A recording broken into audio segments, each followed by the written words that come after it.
Tyus, what do you think about Oso getting his first start tonight?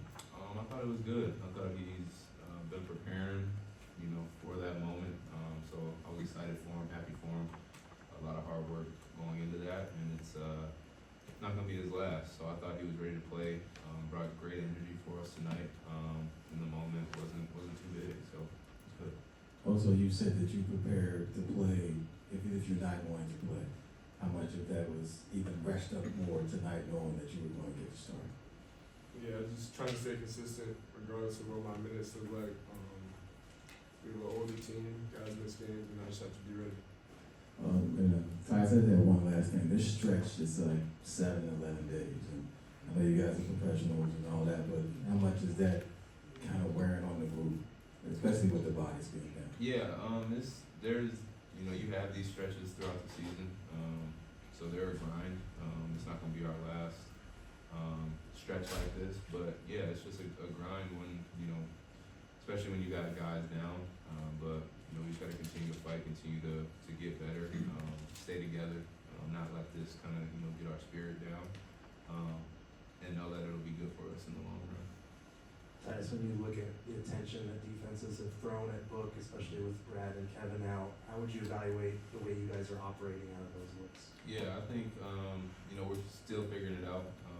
We're understanding kind of what we're trying to get to a little bit better, each and every game. And we're asking Book to do a lot. It's a lot of pressure on them. It's a lot of focus on them.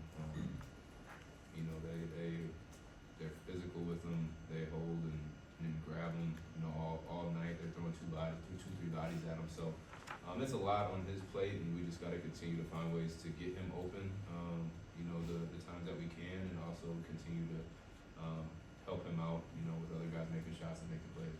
And also, obviously, we saw the double big lineup last game as well, but what do you feel like, being starting with Mason Plumlee are the keys to kind of making that lineup work?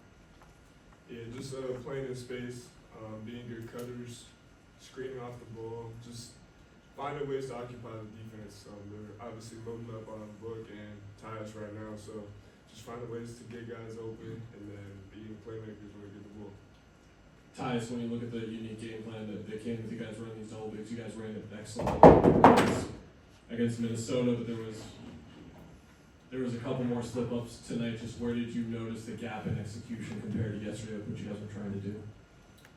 Say that again. Sorry.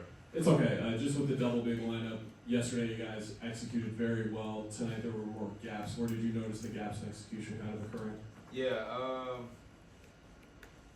I think just lack of, attention to detail a little bit. Just, you kind of, when you're used to doing the same thing, you kind of just think it's going to come naturally, or this is what's working, so it's going to continue to work, and you can't let your guard down. You can't let your level of intensity down. So I think that happened a little bit there, and they made us pay for it. And also, just how's your feel been in those pockets of space in these lineups, like the baseline cuts, or just finding your floater around the key? How's that felt in these two games? Yeah, it felt good. It felt like I got some good looks today that I missed. Book and Tyus were just super unselfish, getting me the ball when they put two on the ball, and then it's just up to me to read the defense and make the right next play. So I'm growing, continue to learn and get better. So watch the film and see what I can do better. I guess for either of you guys, despite the losses, Grayson's been in a good rhythm, especially from deep. I'm just kind of curious what that does when he's flowing like that and what he's meant for you guys. It's huge for us. One of the best shooters in the league, and when he gets it going, it's just another dangerous weapon that they got to account for. Allows more space, because this guy is rarely going to help off of him. And then when we can get him open looks, he's gonna knock him down, and we're confident in that. So it's just another weapon for us, and crucial to our spacing. And it's been good to see him find his rhythm here the last few games. Tonight was the first time that this team has started 2 or more rookies in 5 years. So how would you say that it's early in getting the confidence and invested in the 2 rookies getting this veteran group?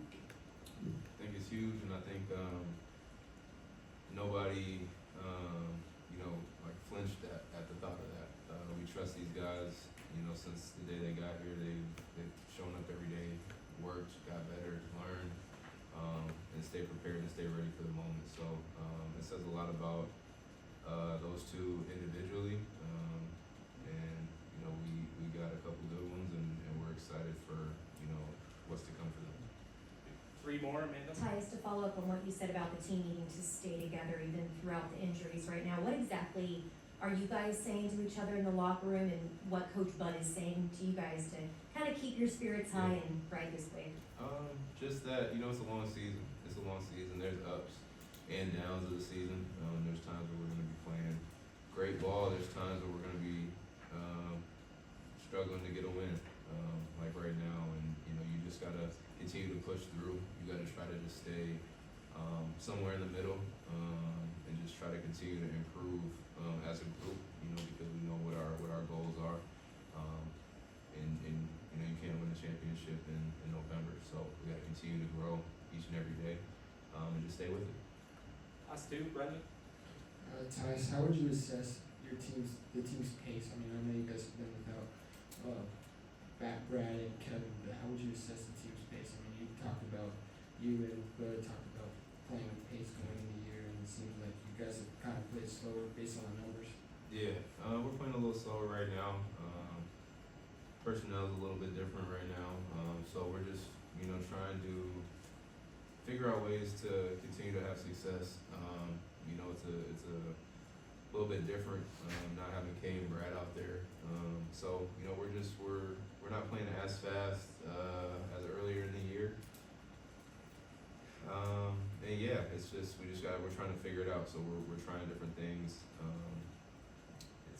It's also part of it is how defenses are guarding us. Throwing 2 on the ball is going to slow things down, make it more of a half court game and things like that. So it's a little bit of both of us.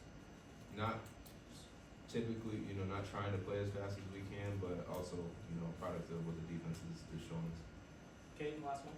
Tyus, you guys battled in the second half, obviously not the outcome that you wanted. Just curious, moving forward, what could you take from this game? Just, you know, I think the last 2 games of, you know, just how we're trying to play, actions we're getting into on offense, getting second, third side, touching the paint, getting kickouts for open threes. But it just shows our fight. Like we got a bunch of competitors in that locker room and guys who hate to lose. So we're going to continue to fight, you know, continue to, you know, work together.